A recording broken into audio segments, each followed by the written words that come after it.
समाज की गंदगी उसको बाहर लाने की कोशिश किया है। बस आप लोग इसको सपोर्ट करें, इस फ़िल्म को घर-घर तक पहुँचाएँ, जो उनके फैमिली है उनको कन्विंस करें कि एक बार आके देखें ताकि उनकी जो बच्चियाँ वो सेफ़ रहें। न्याय करना नहीं, न्याय दिखना भी चाहिए। इस थीम पर और सच को सामने लाने के लिए ये पिक्चर बनी है। 28 नवंबर को आप मूवी देखें। वाकई ये मूवी एक बहुत अच्छा मैसेज रहा है सभी लोगों के लिए। मुझे ऐसा लगता है कि पूरी इंडिया के लिए बहुत अच्छा मैसेज है ये। नमस्कार, आप देख रहे हैं भारत एक्सप्रेस और मैं हूं आपके साथ अक्षया पाठक। अमूमन हम लोग खबरों को समझाते हैं, पढ़ाते हैं, लेकिन हमारे साथ ऐसे लोग मौजूद हैं इस समय जिन्होंने एक केस पर अच्छे से रिसर्च करके उसे पर्दे पर बेहतरीन तरीके से उतारने की कोशिश करी है। जी हाँ, बात कर रहे हैं अपकमिंग मूवी शेल्टर होम की। 2018 का केस मुजफ्फरपुर का, जहां पर कई सारी लड़कियों के साथ बहुत कुछ हुआ और उसी कहानी को जो सच्ची घटना पर आधारित है उसे पर्दे पर बेहतरीन तरीके से उतारा गया है। तो सबसे पहले इंट्रोडक्शन करवाते हैं। हमारे साथ में इस मूवी के राइटर और डायरेक्टर हैं कुमार नीरज जी हैं। हमारे साथ में जो इस मूवी में जज का किरदार निभा रहे हैं और रियल लाइफ में भी जज हैं वो मौजूद हैं, अनिल कुमार जी हमारे साथ में हैं। इस मूवी में जो मेन लीड रोल कर रही हैं एक्ट्रेस हैं सनीशा मौर्य हमारे साथ में है। इन्होंने किरदार निभाया है और इसके साथ ही 2 फीमेल एक्ट्रेस और हैं जिन्होंने ये किरदार निभाया है। तो सबसे पहले बातचीत करेंगे कुमार नीरज जी से। कुमार नीरज जी, बहुत बहुत स्वागत है आपका भारत एक्सप्रेस पर। सबसे पहला सवाल आपसे ये कि आपने इस मूवी को क्या सोचकर बनाया? कुछ सोच कर नहीं बनाया। हमने एक न्यूज़ पढ़ा, न्यूज़ पढ़ने के बाद हमने उस चीज़ को उस न्यूज़ को हमने दिल से महसूस किया कि एज़ अ राइटर अगर हम इस पे नहीं बना पाए, जी। तो कोई मतलब नहीं है राइटिंग करने का, कोई मतलब नहीं है डायरेक्टर बनने का। क्योंकि आजकल जितनी फ़िल्म बनती है वो कमर्शियल बनती है, ठीक है? लेकिन हमें एक ऐसा चीज़ करना था जो लीक से हटकर हो, यानी कि जो बच्चियों का है, जो उनके साथ हुआ है उसको हमें पर्दे पे लाना था। इसके बाद फिर उस न्यूज़ को पढ़ने के बाद हम उस जितने भी लड़कियाँ थी उनसे हमने कॉन्टैक्ट किया, मिले जब जब वो डेट पे आते थे कोर्ट कोर्ट में और फिर हमने स्टोरी लिखी, 1 डेढ़ साल लगे स्टोरी लिखने में। इसके बाद फिर हमने इसको बनाया। बाकी हमारे जो एक्टर हैं उन्होंने मेहनत करके उस कैरेक्टर को जीवित कर दिया पर्दे के ऊपर। अच्छा कुमार जी, जब हम एक मूवी चूज करते हैं हम सोचते हैं, हमारे दिमाग में कॉन्सेप्ट आता है, खबरें सभी पढ़ते हैं, केसेस बहुत सारे हमने देखे हैं कि कई सारे केसेस आते हैं। अमूमन लोग चूज भी नहीं कर पाते हैं कि कौन से केसेस पर कौन सी मूवी बनानी है। उसके लिए रिसर्च करना बहुत मेहनत लगती है, खून पसीना सब कुछ लग जाता है एक स्टोरी को गढ़ने में। जब आपने ये स्टोरी डिसाइड करी कि आपको ये करनी है, कितनी मुश्किलों का सामना आपको करना पड़ा? देखिए, सामना स्टोरी लिखने में तो बहुत हुई क्योंकि महीना में 1 बार उन बच्चों को कोर्ट लाया जाता था, तो वो आधे घंटे के अंदर आपको पूरी स्टोरी जाननी होती है। तो कई महीने लग गए हर एक डेट पे उनके साथ जाके बैठना, मिलना-जुलना, उनके फैमिली को कन्विंस करना कि आप ये स्टोरी बताइए हमें। बच्चियाँ पहले मना कर रही थी कि हमें नहीं बताना, वो चिढ़ी हुई थी, ठीक है? उसमें से जब कन्विंस करने के बाद 4-5 लड़कियाँ जो है वो रेडी हुई, उन्होंने अपनी चीज़ों को बताई, फिर हमने उसको लिखा।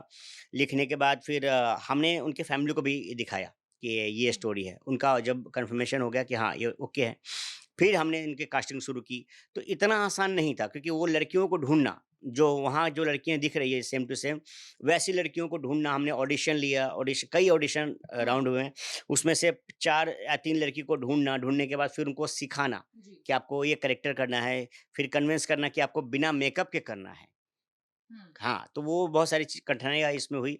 शूटिंग में हमने बहुत स जो बिहार में शूट कर रहे थे तब भी बहुत सारी रुकावटें आईं। जी। तो कठिनाई तो हुई है, लेकिन फाइनली ये देखा जाए, कठिनाई तो छोड़ो, लेकिन ये देखा जाए कि हमारे आज रिलीज़ पे है। ये और अच्छा एक है। मास्टरपीस तैयार हो गया है। बिल्कुल। ठीक है, अब दर्शकों को ये जानना बहुत ज़रूरी है कि इस मूवी की जो पटकथा है, यानी कि जो स्टोरी है, वो क्या है? तो चलिए, क्योंकि राइटर डायरेक्टर यही हैं, इनसे एक बार स्टोरी के बारे में पूछते हैं कट टू शॉर्ट कि ये स्टोरी है क्या? देखिए स्टोरी अगर मैं बता दिया तो फिर आप देखेंगे क्या? बस इतना समझ लीजिए कि जो शेल्टर होम में जो हुआ है उन लोग के साथ, वही चीज़ हम आपको दिखाने वाले हैं और आप वहाँ देखेंगे तो ज़्यादा अच्छा रहेगा, क्योंकि हम आपको बताएँगे तो वो सारी चीज़ें उनका मेहनत जो है ना या फिर हमारा मेहनत वो ख़त्म हो जाएगा। तो बस यही है कि आप लोग प्लीज़ ये स्टोरी के बारे में ना ना बताते, ना पूछते हुए आप प्लीज़ आप लोग एक बार इस फ़िल्म को ज़रूर देखें। ठीक है। देखिए, मूवी तो देखनी ही देखनी है, लेकिन अगर आपको ये जानना है कि ये केस कौन-सा है, तो आप इसे गूगल भी कर सकते हैं क्योंकि ट्रू स्टोरी पर ये जो है मूवी बनाई गई है। अब हमारे साथ में जो लीड रोल कर रही हैं सनीशा, वो हमारे साथ में मौजूद हैं। सनीशा, कैसा लगा ये मूवी करके?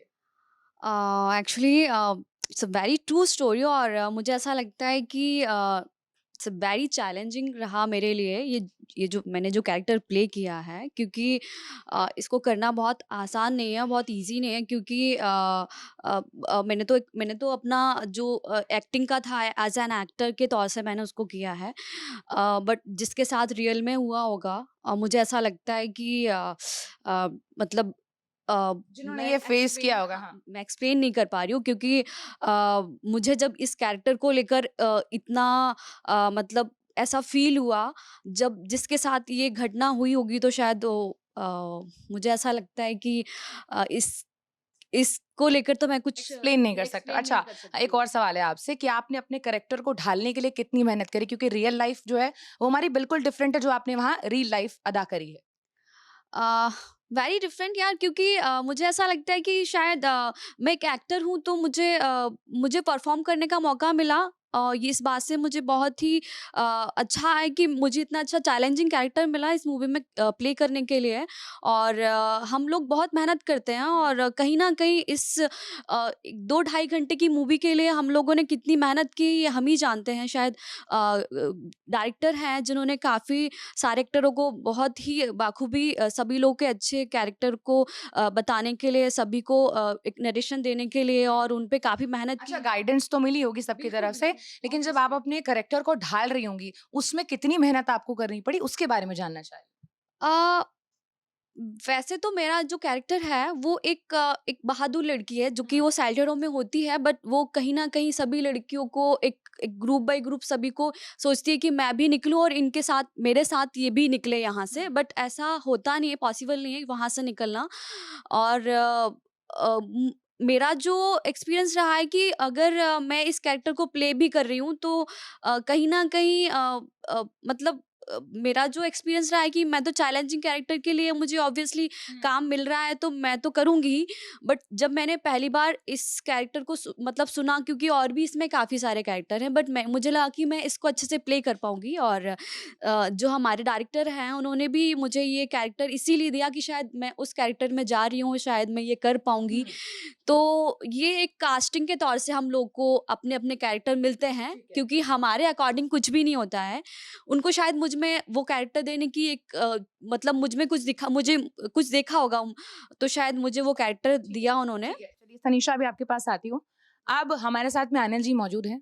आप रियल लाइफ में भी जज हैं, रियल लाइफ में भी आपने वही किरदार निभाया है। तो एक्सपीरियंस कैसा रहा सर?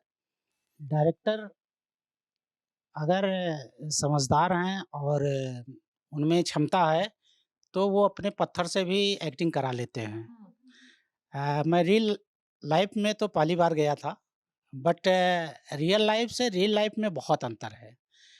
रियल लाइफ में क्या होता है कि आपके ऊपर मानसिक प्रभाव रहता है कि आपको कैमरा देख रहा है, आप बोल रहे हैं तो 4 लोग देख रहे हैं, ऑडियंस बैठी हुई है। तो लेकिन फिर भी डायरेक्टर साहब की ने हिम्मत दिया और मेरा एक्सपीरियंस काम आया। मैं बार-बार यही सोचता था कि मैं अपने ऑन डायस बैठा हूँ, ऑन डायस बैठ कर के मैं अपना काम कर रहा हूँ। तो वो मुझे सिंपल मिलता रहा, उसके आधार पर पर मैंने अनिल जी देखिए आपका ओहदा इतना बड़ा है, तो जो रियल लाइफ है उसमें तो लोग डरते हैं भाई जज साहब।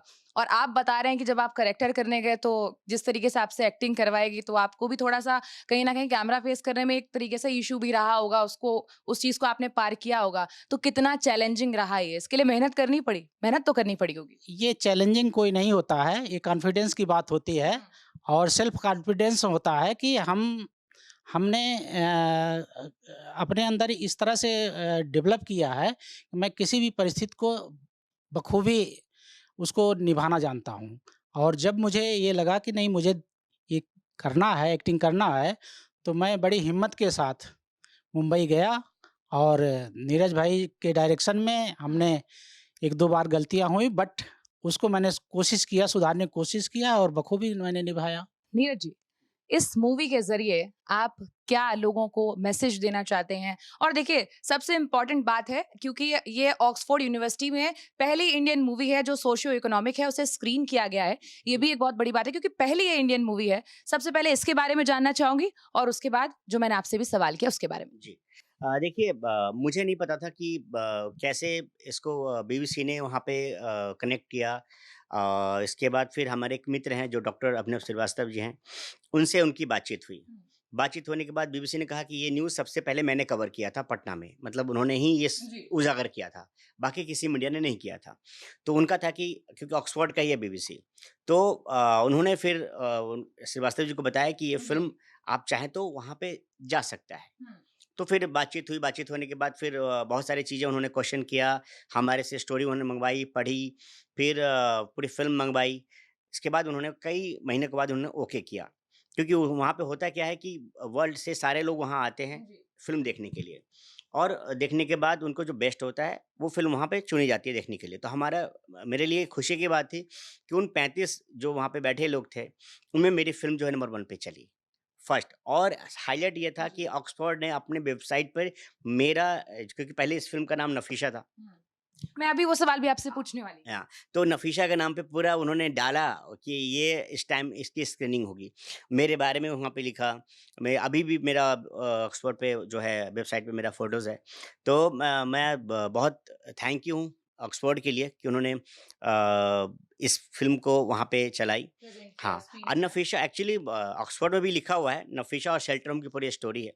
तो देखा जाए तो क्योंकि बहुत सारी चीज़ें इसमें हुई है, नफीशा नाम से केसेस वगैरह हुए, हमने 1.5 साल केस लड़ा, फिर इसके बाद अच्छा, आपने मूवी का नाम क्यों चेंज करा? अगर पहले मूवी का नाम नफीसा आपने रखा था, तो फिर शेल्टर होम कैसे आया दिमाग में? देखिए एक्चुअली ये बिहार में ना एक 2 वकील हैं, उन्होंने एक केस किया मेरे ऊपर एक अखबार को लेके कि उसमें नफीशा नाम लड़की यूज़ था कि 5-6 लड़की जो वहाँ से भागी है, उसमें एक नफीशा है।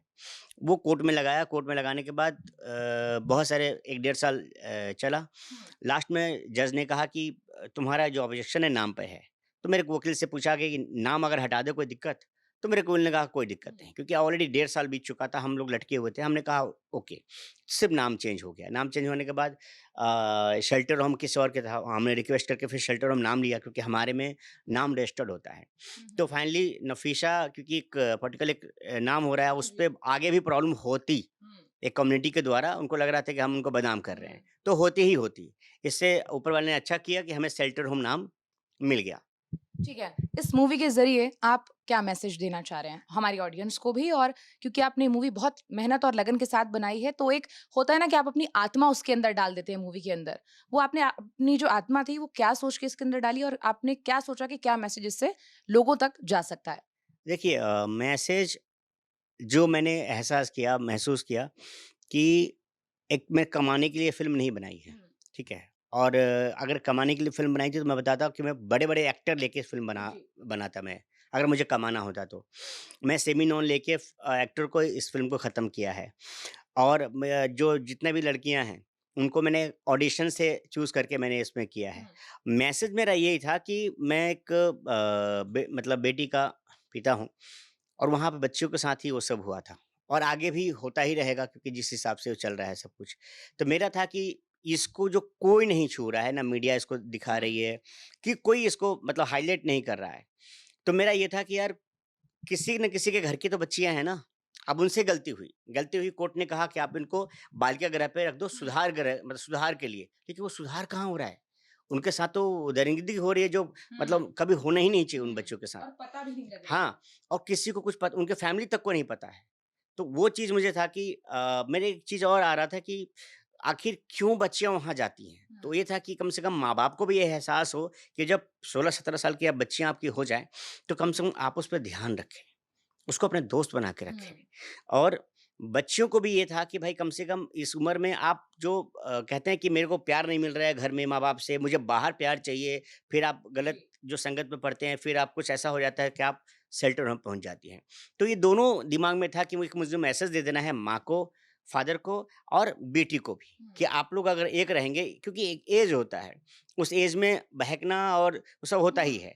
तो वो चीज़ था। गाइडेंस की बहुत हाँ, ज़रूरत बिल्कुल, होती है। बिल्कुल, बिल्कुल। तो मेरा यही मैसेज था कि सब फैमिली को एक मैसेज जाए कि भाई इस उम्र में हमें बच्चियाँ हमारे पास रहेगा तो कोई शेल्टर नहीं पहुँचेगी। मूवी में कौन-कौन से कैरेक्टर्स हैं? देखिए कैरेक्टर जो रियल में है वहाँ पे जैसे शेल्टर होम के ओनर या जो विधायक या फिर जो वहाँ की बच्चियाँ वो सब रियल हमने रखा है और सरनेम भी हमने सेम ही रखा है। सिर्फ़ क्योंकि फ़िल्म का लिबर्टी है तो हमने नाम जो है वो चेंज किया है, बाकी सरनेम सबका सेम रखा है। अच्छा, इसकी कास्ट एंड क्रू में कौन-कौन है? कास्टिंग क्रू में है राजवीर सिंह है, अनिल कुमार यादव जी हैं अक्षय वर्मा है, शनिशा मौर्य है, दिव्या भारती है, नाज़रीन पटनी है, मनीषा ठाकुर है और इसमें रोहित भारद्वाज है, आशीष सिंह है और इसमें एक्चुअली बहुत 60 कैरेक्टर हैं इसमें। ओके, देखिए 60 कैरेक्टर हैं। एक और नई बात पता लगी हमें। इसके अलावा जैसे अलग-अलग सबने कैरेक्टर्स प्ले किए हैं, इसमें सबसे रफ एंड टफ कैरेक्टर किसका है? रफ एंड टफ का है, अक्षय वर्मा जी का है और राजवीर का है और इनका है निषाद राज राणा जी का है, सबसे डिफिकल्ट रोल किसने अदा किया है? लड़कियों ने। और इसके प्रोड्यूसर्स कौन-कौन हैं? इनके शेल्टर होम के जो प्रोड्यूसर हैं, जो प्रेज़ेंटर हैं वो स्पार्क मीडिया और ट्रिपल ए फ़िल्म्स प्रेजेंटरी जो प्रेज़ेंट कर रही है और प्रोड्यूसर इसमें 4 महिलाएँ हैं, बीना शाह, खुशबू सिंह, वैशाली देव और मुन्नी सिंह। ये चारों मिलके इस फ़िल्म को प्रोड्यूस कर रहे हैं। अच्छा सर, ये बताइए क्योंकि ये ट्रू स्टोरी पर बेस्ड आपकी मूवी है, तो अब इसमें क्या हमें सैड सॉन्ग या कुछ ऐसा हमें देखने को मिल सकता है? देखिए ये फ़िल्म जो है आपने देखा होगा कि बिहार में हमेशा आइटम सॉन्ग और ऑर्केस्ट्रा हमेशा होता है। तो शेल्टर होम में भी वहाँ पे जो हमने सॉन्ग रखा है वो आइटम सॉन्ग ही रखा है जिसको कोरियोग्राफ किया है हमारे बॉलीवुड के सबसे बड़े कोरियोग्राफर गणेश आचार्य जी ने। और बाकी जो सैड सॉन्ग है 3 सैड सॉन्ग है जो स्टोरी के हिसाब से चल रही है, जिसको गाया है रोशन सिंह कासी ने। बहुत अच्छे सिंगर है वो, क्लासिकल सिंगर है। तो हमने 3 सॉन्ग सीन के हिसाब से रखा है और 1 सॉन्ग जो है वो जो रितु पाठक ने गाया है वो आइटम सॉन्ग है, जो हमने 4 सॉन्ग रखा है टोटल। अच्छा सर, सबसे जल्दी-जल्दी शेल्टर होम जैसे ही मैं अगर नाम लेती हूँ, तो आपके दिमाग में कौन से 4 वर्ड्स आते हैं? अ, शेल्टर होम जैसे आप नाम लेते हैं तो मेरे दिमाग में एक ही चीज़ आता है कि ये नहीं होना चाहिए था उन लोग लड़कियों के साथ। ठीक है। तो यहाँ पर देखिए हमने मूवी के बारे में और सारी चीज़ें जानने की कोशिश करी। अब हम बात करेंगे कैरेक्टर्स के साथ। अब हमारे साथ जो जज का कैरेक्टर प्ले कर रहे हैं, वो हमारे साथ में मौजूद हैं। आपको पहले भी बता चुके हैं कि ये रियल लाइफ में भी जज हैं। तो सबसे पहले आपसे ये पूछना चाहूँगी, फटाफट का राउंड है ये। कैसा लग रहा है इस कैरेक्टर को प्ले करके? बहुत अच्छा लग रहा है। न्याय करना नहीं, न्याय दिखना चाहिए, जो थीम हमारी है, वो इसमें साबित हुई है। आपने ये मूवी क्या सोचकर चूज़ करी? सच को दिखाना। और अगर इस मूवी के कैरेक्टर की अगर हम बात करें, तो आपको क्या लगता है, आपके हिसाब से सबसे डिफिकल्ट कैरेक्टर किसका रहा? उन लड़कियों का था, जिन्होंने पूरी तन्मयता के साथ, पूरी शिद्दत के साथ अपने आँसू बहाते हुए और उसमें एक्ट किया है और उन प्रताड़ना को जो उन्होंने झेला है, जो बच्चियाँ हमारे कैरेक्टर में नहीं हैं, उन बच्चियों को इन्होंने जो है पूरी तरह पूरी तन्मयता के साथ साबित किया है, उस कैरेक्टर को उजागर किया है। आपने कई सारे केसेस भी देखे होंगे क्योंकि आप जज रहे हैं और आपने इस मूवी के केस के बारे में भी सुना और आपने मूवी भी करी है। क्या लगता है आपको कि समाज को जो मैसेज जाता है, वो किस वे में जाता है? देखिए, गलत तो गलत होता है, गलत समाज को गलत ही मैसेज देगा। इस सच्चाई को साबित करने के लिए ना मीडिया साथ था, ना अधिकारी साथ थे, ना प्रशासन से लेकर के ना नेता साथ थे। खैर मीडिया तो साथ में था क्योंकि हम भी मीडिया ही हैं, तो हम ये नहीं कह सकते जब कोई केस होता है तब हम दिखाते हैं उस चीज़ को, हम समझाते हैं, हम उसको बता सकते हैं, हम जज नहीं कर सकते उस चीज़ को। खैर अब जैसे बाकी सारे कैरेक्टर्स ने अपने-अपने बारे में बताया, फटाफट से चंद शब्दों में आपके कैरेक्टर के बारे में। हमारा कैरेक्टर जज का था, वो सच्चाई को दिखाना था सामने, लाना था। उस सच्चाई को हमने सुना और सुन कर के उसमें सजायाफ्ता करना था मुलज़िमों को, वो हमने किया। और स्क्रिप्ट रटने में कितना टाइम लगा? स्क्रिप्ट रटने में तो टाइम लगता है, बट नीरज भाई के सहयोग से कम समय में हो। कितना टाइम लगा? अ, वो घंटे में और मिनट में नहीं बाँटा जा सकता है, चूँकि जो स्क्रिप्ट लंबी होती थी कि रियल लाइफ से रियल लाइफ में जो है काम करना कठिन होता है, क्योंकि उसमें एक दिमाग में रहता है कि सामने कैमरा काम कर रहा है, कई लोग देख रहे हैं, तो उसमें कई बार परेशानियाँ हुई, बट उसको हमारे डायरेक्टर साहब ने उसको टुकड़ों में करके थोड़ा-थोड़ा बता करके उसको आसान कर दिया और जल्दी से मैंने निपटा दिया। चलिए देखिए अब यहाँ पर हमने कैरेक्टर की बात भी कर ली और ये मूवी आपको देखने ज़रूर जाना है। तो अब बात करते हैं मेन जो कैरेक्टर है, लीड रोल अदा कर रही है, उनके साथ में सनीशा हमारे साथ में है। सनीशा फटाफट से बताइए अपने कैरेक्टर के बारे में। एक्चुअली मेरा कैरेक्टर, मैं इस जिस कैरेक्टर को प्ले कर रही हूँ उसका नाम पहले तो राधिका है और राधिका, आप देख सकते हैं राधिका बिल्कुल ऐसी दिख रही थी मूवी में। ये राधिका है, जी बिल्कुल। ये रियल लाइफ की राधिका है और ये हमारे साथ सनीशा है, ये रियल लाइफ की सनीशा है। जी, बिल्कुल, हम लोगों ने बिल्कुल भी टचअप नहीं किया है, इतना सा भी मेकअप नहीं किया क्योंकि हमारे डायरेक्टर हैं, उन्होंने हमें बिल्कुल भी मेकअप करने के लिए मना किया था और हम लोगों ने किसी ने भी कोई भी जो भी इसमें सारे एक्टर्स हैं, उसने किसी ने भी मेकअप नहीं किया है। मतलब इस शेल्टर होम की जो लड़कियाँ हैं, उन्होंने किसी मतलब आपने बिल्कुल ट्रू तरीके से दिखाया है कि जैसे वहां पे थी वही उसी कैरेक्टर में आप हो। अच्छा सनीषा, एक और सवाल है, सबसे टफ क्या रहा पूरी मूवी शूट करने में? मेरा ही कैरेक्टर जो कि मुझे बहुत मुझे मतलब ऑब्वियसली मुझे मेरा मेरा ही जो कैरेक्टर है उसे प्ले करने में मुझे बहुत मुझे टफ लगा और क्योंकि मैं अभी बता नहीं सकती हूँ। आप प्लीज़ मूवी देखना तभी आपको पता चलेगा क्योंकि कि आपने कितनी मेहनत करी है इस कैरेक्टर के लिए। अच्छा ठीक है सनीषा, कितने टेक आपने लिए आप ये बता सकती है या फिर आप मुझे ये बता सकती है कि आपको स्क्रिप्ट याद करने में, एक सीन शूट करने में कितना टाइम लगता था? बहुत ज़्यादा टाइम तो नहीं लगा क्योंकि मैं काफ़ी टाइम से इस स्टोरी को मतलब अपने आप में अपने आप को पूरा ऑब्जर्व करने में मुझे टाइम लगा बट मेरा हाँ कुछ कैरेक्टर जो कुछ सीन थे थोड़ा टाइम लगा बाकी बहुत अच्छे से बाखूबी निभाया मैंने और सर ने काफ़ी मेहनत की हम लोग को इस कैरेक्टर में उतारने के लिए सबसे मुश्किल सीन कौन सा था? अ, स्टोरी नहीं जाननी है, बस सीन जानना है थोड़ा सा। जो सीन है वो जब मुझे एक मतलब थप्पड़ मार रही होती है जो हमारे शेल्टरों में एक हम हमको सब लोगों को मतलब एक वार्डन जो वहाँ की हैं जो हमें सब लोगों को अपने अपने कैरेक्टर को तो आपने उनको थप्पड़ मारा, उन्होंने आपको मारा?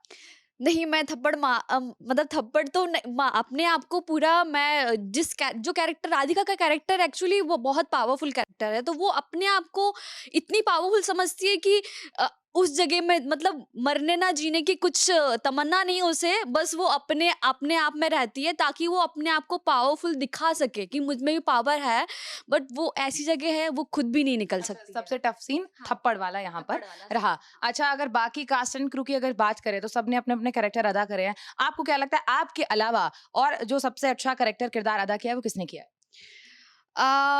मुझे मनीषा ठाकुर का कैरेक्टर काफ़ी अच्छा लगा है क्योंकि she is a good actor because मुझे एक्टिंग में उनकी काफ़ी अच्छी एक्टिंग लगी उसमें और अच्छा कैरेक्टर प्ले किया। बाकी तो सभी लोगों का अच्छा ही कैरेक्टर है। दिव्या का भी काफ़ी अच्छा है क्योंकि मेरा उसके साथ काफ़ी अच्छा बॉन्ड होता है। हम लोग मैं यही पूछने वाली थी कि सारे आपके कास्ट एंड क्रू में through out the movie shoot सबसे अच्छा बॉन्ड आपका किसके साथ रहा?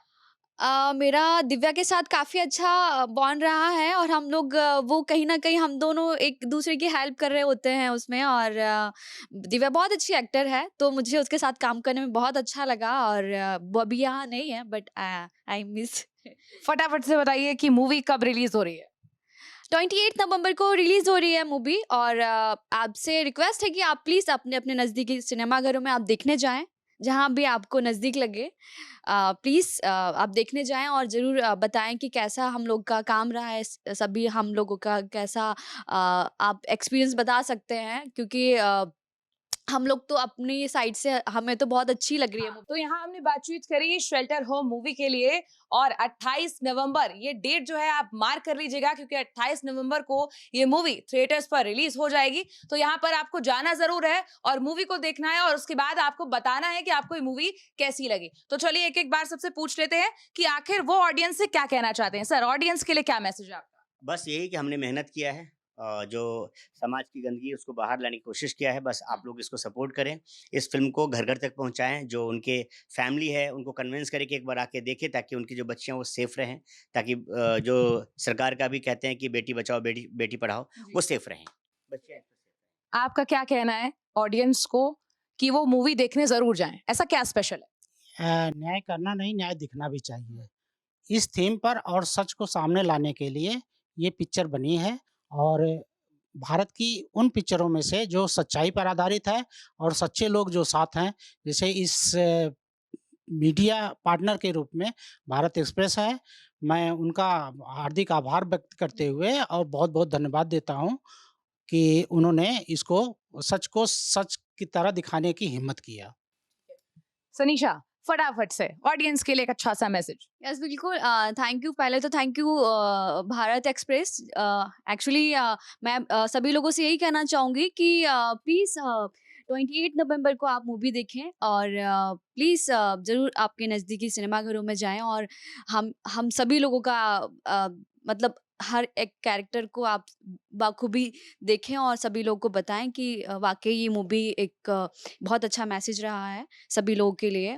मुझे ऐसा लगता है कि पूरी इंडिया के लिए बहुत अच्छा मैसेज है ये। बस मैं इतना ही कहना चाहूँगी। Thank you so much. देखिए, तो आपको क्या करना है, सबसे पहले जाना है, इस मूवी के ट्रेलर को देखना है। ट्रेलर को देखने के बाद आपको देखना ये है कि आप अभी मूवी देखने जाएँगे और तुरंत आपको टिकट भी बुक्स करनी है। तो 28 नवंबर ये डेट मार्क कर लीजिएगा। भारत एक्सप्रेस के लिए अक्षया पाठक।